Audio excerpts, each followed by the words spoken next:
1 says, நான் கர்த்தரை எக்காலமும் ஸ்தோத்திரிப்பேன், அவர் துதி எப்போதும் it says that exalt the Lord at all times and his praise shall be continuously in my mouth. எல்லாம் சொல்லுங்க, கர்த்தரை நான் எக்காலமும் ஸ்தோத்திரிப்பேன், அவர் துதி எப்போதும் என் வாயிலே. Say, I will exalt the Lord at all times and his praise shall be continuously in my mouth. அப்படி செய்யும் பொழுது அற்புதங்கள் நடக்கும். Only and unless you do things like this, a miracle will take place. ஆகவே ஆமோஸின் மூலமாக ஏறக்குறைய 750 ஆண்டுகளுக்கு முன்பாக சொல்லப்பட்ட தீர்க்க தரிசனமானது இயேசுவின் சீஷர்கள் காலத்துல அது மீண்டும் உயிர்ப்பிக்கப்பட்டு இன்றைக்கு நம்முடைய காலத்தில் அதை நாம் உயிரோட்டம் உள்ளதாக மாற்றிக் கொண்டிருக்கிறோம். Almost 750 years previous to what was told here, Amos prophesied it and now it was told. ஏன் நாம் கர்த்தரை தொடர்ந்து ஆராதிக்கிறோம்? Why must we continuously worship? ஏன்னா நமக்கு விரோதமாக ஒருத்தர் இருக்கான், எப்பொழுதும் தொடர்ந்து நமக்கு குறை சொல்லினே குற்றப்படுத்தினே இருக்கும். See, always we continuously keep blaming people, finding fault. நமக்கு விரோதமா ஒருத்தர் பண்ணினே இருக்கான், அவன் சாத்தான், அவன் தொடர்ந்து நம்ம சொல்லி குற்றப்படுத்தினே இருக்கான். அப்ப நாம மட்டும் என்ன பண்றோம்? Always somebody is there condemning us, finding fault with us, trying to reduce us. Who's that? That is Satan. So what we should do? உங்களையும் என்னையும் குறித்து தேவனை நோக்கி ஒருத்தர் குற்றப்படுத்தினே இருக்கான். 24 மணி நேரம் அவன் இருக்காது. 24 hours one person is finding fault, condemning you before God. What's his name?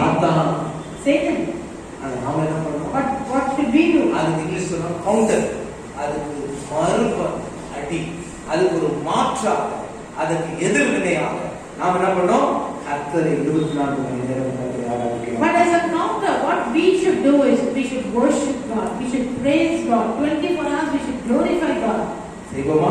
Shall we do that? ஏசாயா 62 அதிகாரம் 1-2 வசனங்கள் சொல்லுங்க. Isaiah chapter 62 and verse 1 and 2 says, சீயோன் நிமித்தம் நான் அமைதியாக இருக்க மாட்டேன், ஏனென்றால் நான் அமைதியாக இருந்தால் இந்த தேசங்கள் உம்முடைய நீதியையும் ராஜாக்கள் உம்முடைய மகிமையையும் கண்டுகொள்ள முடியாது. It says, for Zion's sake I shall not be silent. The nations will see your righteousness and the king will see your glory. இந்த தேசம் கர்த்தருடைய மகிமையை காண வேண்டுமா? Do you want the nations to see your glory? நம்ம ஆளுகிற அமைச்சர்கள் கர்த்தருடைய மகிமையை காண You வேண்டுமா? want the ministers that is ruling us to see the glory of அவருடைய God? உள்ளத்திலே கர்த்தருடைய வல்லமை கிரியை செய்ய வேண்டுமா? You want the power of God to work in their hearts? கர்த்தரை தொடர்ந்து Then ஆராதிக்கிறோம். look God, worship God. ஹalleluya. Amen.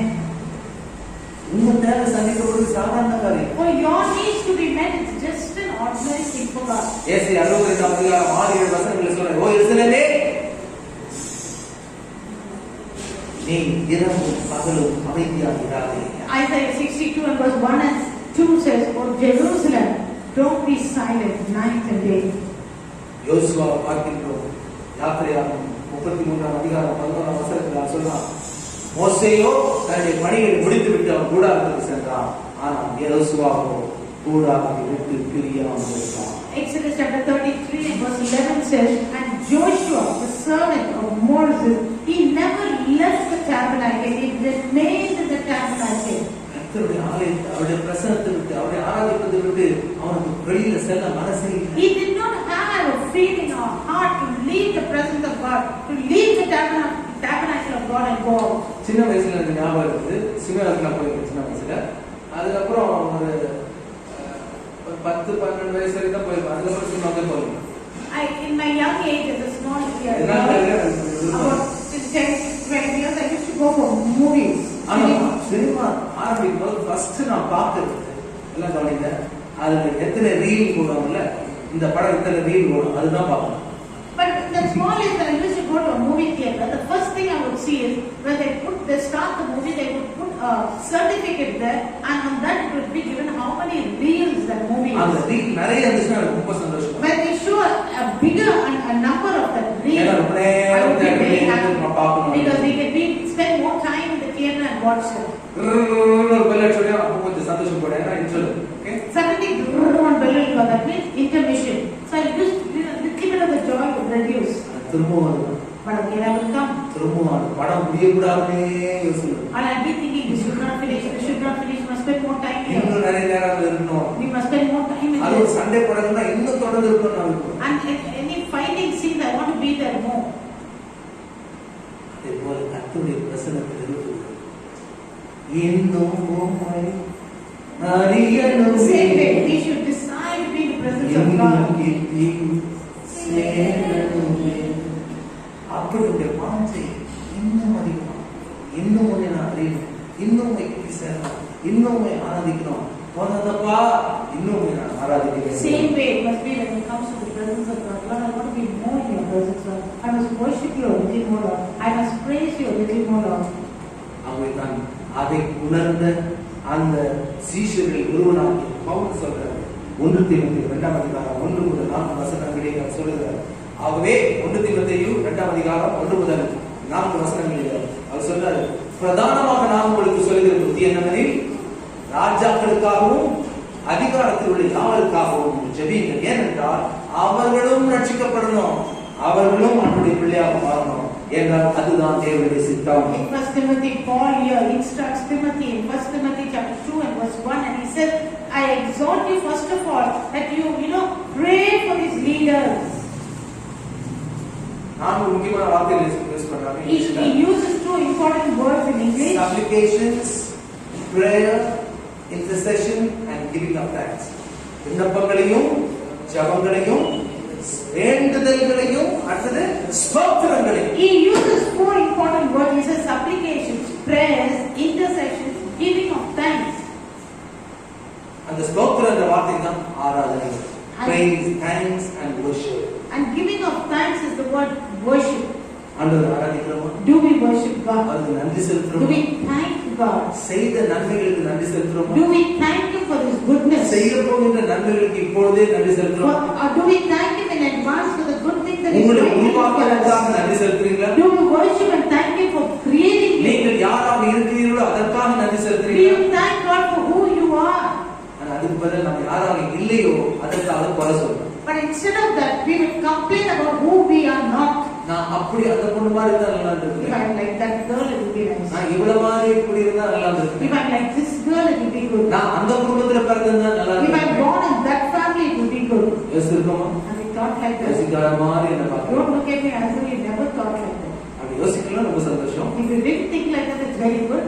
நீங்கள் இப்பொழுது இருக்கின்ற நிலையிலே, இப்பொழுது இருக்கின்ற உடல் வாகில, இப்பொழுது இருக்கின்ற இடத்துல பெர்ஃபெக்ட்டாக, அற்புதமாக, சிறப்பாக கர்த்தர் See, உருவாக்கி God has kept you perfectly, created you specifically, uniquely, and kept you in the body that you should be, in the structure that you should be, in the நீங்க family that you மற்றவர்களை should be. போல இருக்கணும்னு நினைச்சீங்கன்னா ஆண்டவர்கிட்ட குறை சொல்லுங்க. So if you feel like I want to be like somebody else, that means you are insulting God about His ஆனா நீங்க creation. இருக்கிறதை நினைத்து நீங்க மகிழ்ச்சியா இருந்தீங்கன்னா ஆண்டவருக்கு உங்களையும் அறியாமல் துதிகளை ஏறெடுத்து. But if you are thankful and Hallelujah. happy about who you are, right where you are, that means you are thanking God for that.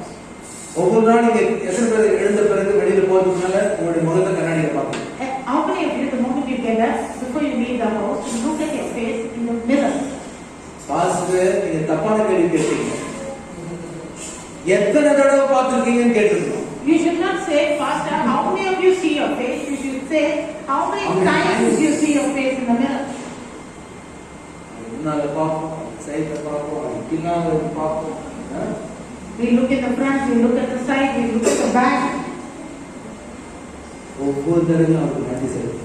Every time, thank God. ஆண்டவரே, என்னை உருவாக்கி இருக்கிறார். Say, God, thank you for creating me, God. எனக்கு இப்படிப்பட்ட ஒரு நிறத்தை நீ கொடுத்த முடியாது. Thank you for this color that you've given me, God. இப்படிப்பட்ட உயரத்தை நீ Thank you for தந்தது. this height that you've given me, God. இப்படிப்பட்ட உடல் வாக எனக்கு நீ கொடுத்த Thank you for முடியாது. this kind of a structure you've given me, God.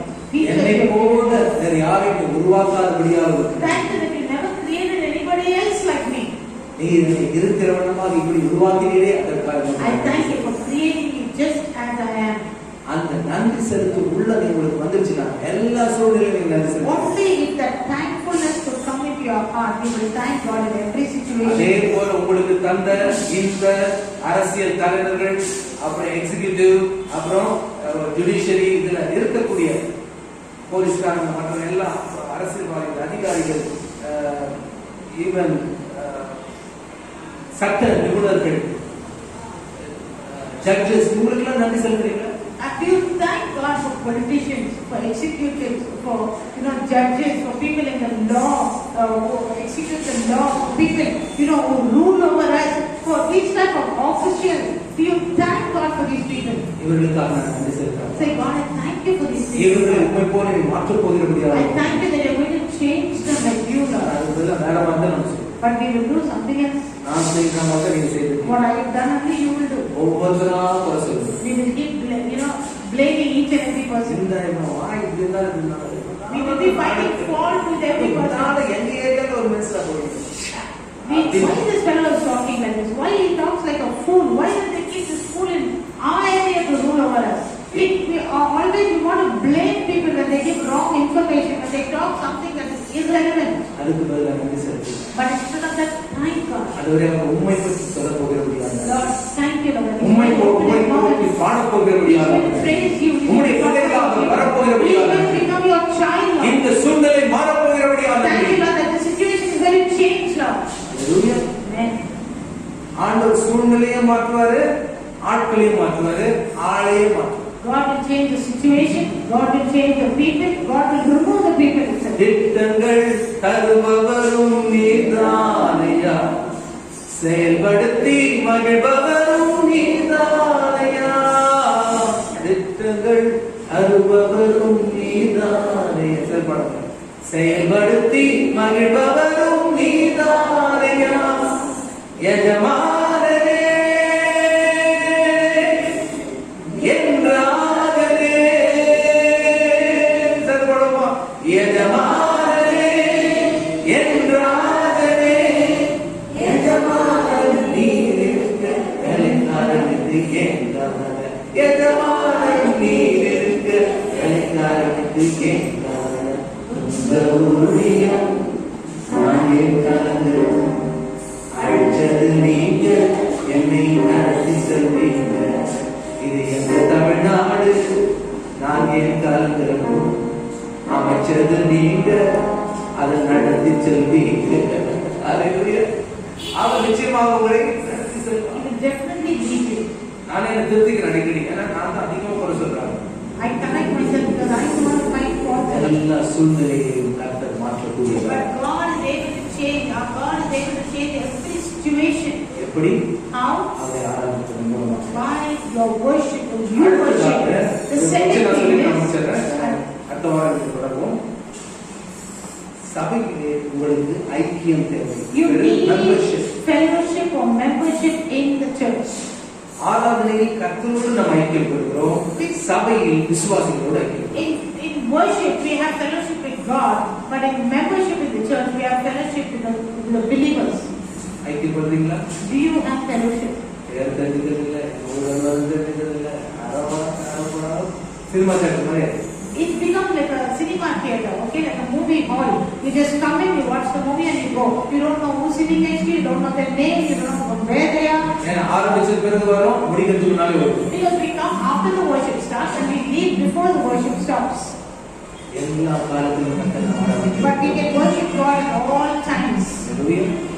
கர்த்தரை ஆராதிக்கிற அதே ஜனங்கள், கர்த்தரோடு ஐக்கியம் கொண்ட அதே ஜனங்களாக நாம் சக விசுவாசிகளோடு ஐக்கியம் கொள்கிறோம். We that worship God, we that have fellowship with God, we must have fellowship with our believers.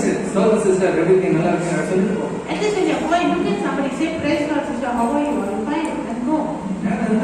We have to few minutes. We have 5 minutes, 10 minutes. Talk to somebody. அதனால பெரிய சபைகள் நீங்க போனீங்கன்னா யாருக்கு தெரியாது, பாஸ்டருக்கே தெரியாது யாருன்னு சொல்லி. That's why when we go to some mega churches, people don't know each other. Even the pastor does not know the believers. எத்தனை வருஷம் பாப்பா சர்ச்சுக்கு வந்தீங்க? How many years you have been? 10 வருஷம் அப்படினா. They'll say 10 years. ஆனா அது 10 தடவை கூட நான் பார்த்தேன். But they would not have seen the pastor even 10 times. ஏன்னா அந்த ஐக்கியம் இல்லை. Because there is no fellowship. சபைக்கு ஐக்கியம் தேவை. We need fellowship in the church. அதுக்காக ரெண்டு பேரும் சர்ச்சுக்கு வரணும்னு சொல்லுங்க. So for that sake, you can't say, okay, 2 people come to church. It's not too big that you cannot have fellowship with people. It's not too small that you cannot change the destiny of your state or your area. ரொம்ப பெருசா இருக்குது, அதனால ஐக்கியப்படவில்லை என்ற அளவுக்கு வேண்டாம். ரொம்ப சின்னதா இருக்குது, என் ஏரியாவில் மாற்ற முடியல என்று அவ்வளவு கம்மியாக இருக்கும். ஏறக்கூடிய நல்ல வளர்ச்சி இருக்கணும், நல்ல ஐக்கியம் இருக்கணும். அந்த ஜபத்தின் மூலமாக, ஐக்கியத்தின் மூலமாக ஏரியாவுடைய மாற்ற வேண்டும். The church should have a good growth. church should have good fellowship, and through your fellowship and your worship, you must change the area around you. எமது நிகழ்ச்சிகளை தொடர்ந்து காண்பதற்கு எமது யூடியூப் சேனலை சப்ஸ்கிரைப் செய்யவும். மேலும் புதிய அறிவிப்புகளை பெறுவதற்கு பெல் ஐகானை கிளிக் செய்யவும்.